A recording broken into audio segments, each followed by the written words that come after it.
Hay consultorio filosófico y tenemos a alguien en línea, increíblemente. Hola, ¿cómo estás? ¿Qué decís, Darío? ¿Cómo estás vos? ¿Me escuchás bien? Divino. ¿Cómo es tu nombre? Carlos. Carlos, querido, ¿de dónde sos? Yo soy de la República del Estado Libre Asociado de Lomas de Zamora. Conozco el lugar, estuve hace poco con Felipe Piña, por allí, y sé que ahí hay un club de fútbol llamado Los Andes, ¿puede ser? Perdón, es más que un club, es como el Barcelona, es más que un club. Sí, es muy parecido al Barcelona de Guardiola, me imagino. Exactamente. No se nota, pero es muy parecido. Me encanta el que lo llamen el 1000 rayitas. Así es. Es como medio como sweetie, ¿no? Para el fútbol. Usar el diminutivo es fuerte. Es un diminutivo que nos ha estereotipado un poco, pero viste, son habladurías, no hacemos caso a eso. Bueno, ¿cuál es tu pregunta? Bueno, mi pregunta es la siguiente. Tengo dos, pero te hago la primera y Dale. Después vos me decís. A tus criterios, ¿cuándo un pensamiento, una reflexión, lo que fuese, empieza a ser filosófico? Sí. Y cuándo, si en algún momento lo es, deja de serlo. Porque, bueno, la doxa, la episteme, todas esas cosas, pero esa es la pregunta. Sí, se entiende perfectamente y escucho a tus perros. Tengo un perro de un vecino que encima no es mío, es un perro vecino mío que quiere opinar al respecto, pero no es tenido en cuenta, es ignorado por la plebe. Hubo toda una corriente, la de los cínicos, digamos, que decían, se llamaban a sí mismos, cínico viene de can, de perro. Mirá, imagínate el lugar que le da. Vos tiraste por ahí la doxa, el episteme para el público, para el que está escuchando, digamos, doxa y episteme es una famosa separación entre dos tipos de conocimiento, donde doxa remite más bien a opinión, ¿sí?, en griego, y episteme más a un conocimiento fundado.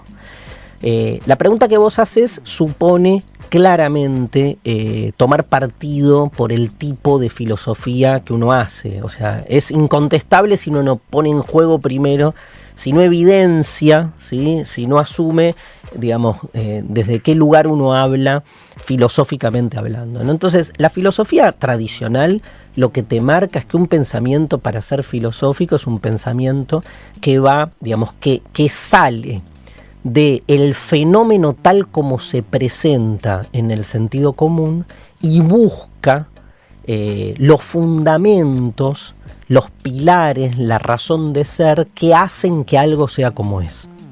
O sea, hay en la filosofía clásica, en la filosofía tradicional, una búsqueda de fundamentos que homologa, si querés decirlo así, a la filosofía con la ciencia en algún punto. Pero claro, si la ciencia busca fundamentos con el afán explicatorio técnico, la filosofía lo que busca es establecer los marcos, entender el porqué y entender, digamos, las razones que hacen que algo sea como es. Así nace la filosofía. Heráclito decía, a la naturaleza le place ocultarse. Entonces hay que ir a ver qué hay, ¿no? Hay oculto. Platón es el primer filósofo que así de una manera directa establece que todo lo que sucede en este mundo no es real. Entonces hay que ir por detrás a alcanzar la realidad, dejando de lado, digamos, incluso te diría, la seducción de lo superficial, de lo sensible, para alcanzar las verdaderas estructuras de la realidad que siempre están ocultas. Entonces un conocimiento empieza a ser filosófico si seguís esa línea, cuando no está atado al sentido común, sino que encuentra explicaciones que, aunque no te vengan de manera inmediata, están de algún modo fundamentando lo que hay. Sí, entiendo. Ahora, ahí, digamos, ¿en qué momento se despega de lo científico? Porque ahí parece, como vos dijiste, homologado a lo científico. Es que ese es el gran tema, es que hay toda una forma de pensar filosofía que está muy atada al pensamiento científico, que encuentra como su panacea en lo que se llamó en el siglo XIX y principios del XX el positivismo, donde, digamos, hay un montón de filósofos que encuentran en la ciencia el modelo para hacer filosofía, no para hacer ciencia. O sea, que hacen de la ciencia y del método científico el método que debe tener todo conocimiento. Es más, ese tipo de lectura de la filosofía suele dejar de lado aquellas expresiones filosóficas más ligadas a lo artístico, a lo metafórico, a la que entonces la colocan en un lugar como de cháchara, ¿viste? De digamos, literatura vacía, ¿no? Sí, entonces, cuanto más la filosofía se asemeje al pensamiento científico, más gana en términos de densidad epistemológica, o sea, de validación de su conocimiento. Yo creo que es un error, creo que es una pena más que un error, creo que se pierde lo más lindo que tiene la filosofía, que es justamente colocarse en un lugar diferente al conocimiento científico. Entonces vuelvo a tu pregunta y te la contesto desde otra perspectiva. Yo creo que algo sale de la doxa o de la opinión generalizada y se vuelve filosofía cuando vos encarás desde la pregunta cualquiera de los fenómenos que te rodean para descolocarlos de su lugar natural, para desnaturalizarlos, para entender desde qué otra perspectiva ese mismo fenómeno se puede visualizar, generando una sensación de extrañamiento tan profunda que ese objeto que hasta ese momento cobraba en vos una racionalidad, una lógica que lo hacía algo obvio, algo más del mundo, se te vuelve de repente un fantasma, una locura, un ser extraño, ¿no? Digo, y todo el tiempo el ser humano tiene esa potencialidad, tiene esa capacidad de extrañar las cosas que lo rodean y sobre todo extrañarse a sí mismo. Entonces, ¿de qué depende que algo se vuelva filosofía? Te diría de recuperar la capacidad de asombro, de colocar cualquier situación en su anomalía, porque todas las cosas pueden ser tal como se nos manifiestan, pero también pueden ser de otra manera. El problema es que nuestra vida cotidiana, nuestra fenomeneidad, si existiera la palabra, asume una posibilidad por sobre las otras y las descarta. Entonces uno entra y sale, digamos. ¿Cuándo entonces, yendo a tu última, a la vuelta de tu pregunta, cuando algo deja de ser filosofía? Cuando se aburguesa, digamos, cuando se vuelve sentido común. Y a veces pasa eso, que haciendo filosofía terminás siendo vos repetitivo de ese ejercicio de extrañamiento, y al hacer del extrañamiento el método, terminás haciendo lo mismo que criticabas antes, ¿no? Entiendo perfectamente. ¿Te puedo hacer otra? Sí, dale. Yo soy un lector desordenado de filosofía, sí. Por lo tanto la mía es una lectura accidentada, a los tropiezos, a ciegas. Y noto, o tal vez esté en un error, pero que no parece ser un tema central de la filosofía la muerte. Parece haberla dejado en manos del pensamiento religioso, la cuestión de la muerte. Parece que me da la sensación que la filosofía se ocupa de la vida, la existencia, sí, el sentido, el ser, pero la muerte como tema, tengo presente a Cioran, pero a nadie más, no parece ser un tema central. ¿Es un tema así o cómo lo ves vos? El tema a vos te interesa, evidentemente. Sí, mucho. Claro que sí. ¿Y has leído algo sobre eso? Cioran. No, solo Cioran. Mira, me hiciste acordar de Cioran. Lo voy a traer el programa que viene, voy a arrancar leyendo Cioran a muerte. A muerte. Sí, Cioran no lo tenés que leer un día que estás un poco bajoneado, porque te suicidas con el libro de Cioran, digamos, ¿no? Con las palabras, con las palabras. Sí. Tal cual, ¿no? Recomendado para todos. Igual, el programa que viene, prometo traer Cioran, algunos fragmentos de un libro. Miren el título de un libro, cito uno nada más: Del inconveniente de haber nacido. Ese o sea, es tremendo. Uno de los mejores títulos de la historia de la filosofía. Yo creo que sí. Yo creo que es ese y el de Unamuno, que es sobre el sentimiento trágico de la existencia. Sí, mezclás esos dos, boludo, salís un domingo. Un domingo a las 6 de la tarde y listo. Sí, tal cual. Y ya está.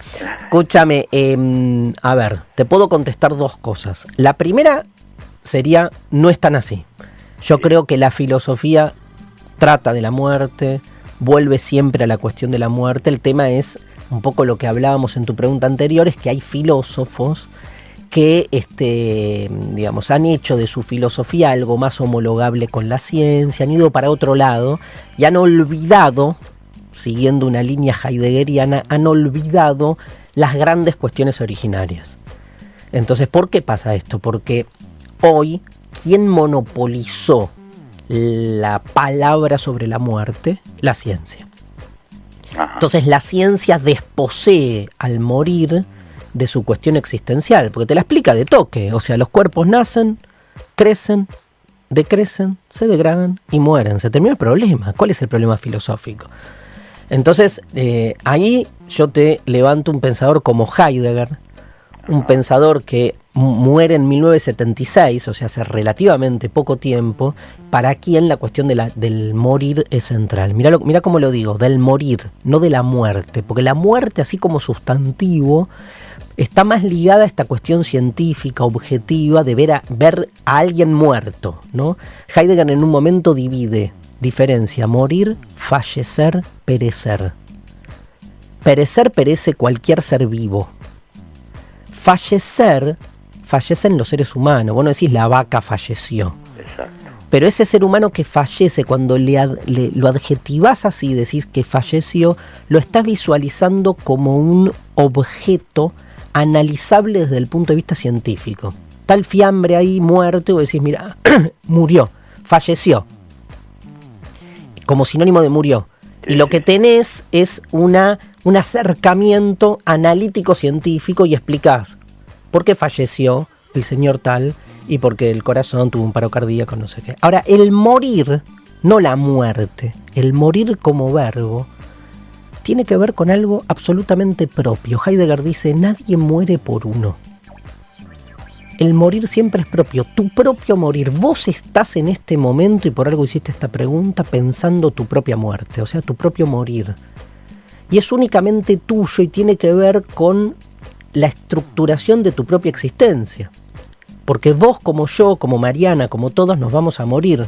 Pero tu propio morir es solo tuyo. Y te digo algo más, es solo tuyo y sin embargo no vas a ser consciente de él. Porque en el momento en que llegue la muerte, tu propio morir no va a ser evidenciado por tu propia conciencia. O sea, vos sabés que te vas a morir, porque lo sabés a futuro, porque todo el mundo muere, pero nunca vas a saber a ciencia exacta que vas a estar muerto. Clarísimo. Tremendo, ¿no? Entonces, sí, claro. En algún punto, como diría Borges, somos todos inmortales, porque nadie es consciente de su propia muerte. Uno solo sabe que está a punto de morir. Pero ese a punto de es una cagada, porque ese a punto de te da la esperanza de que por ahí no pase, ¿no? A ver, hay un montón de filósofos que hablan del morir.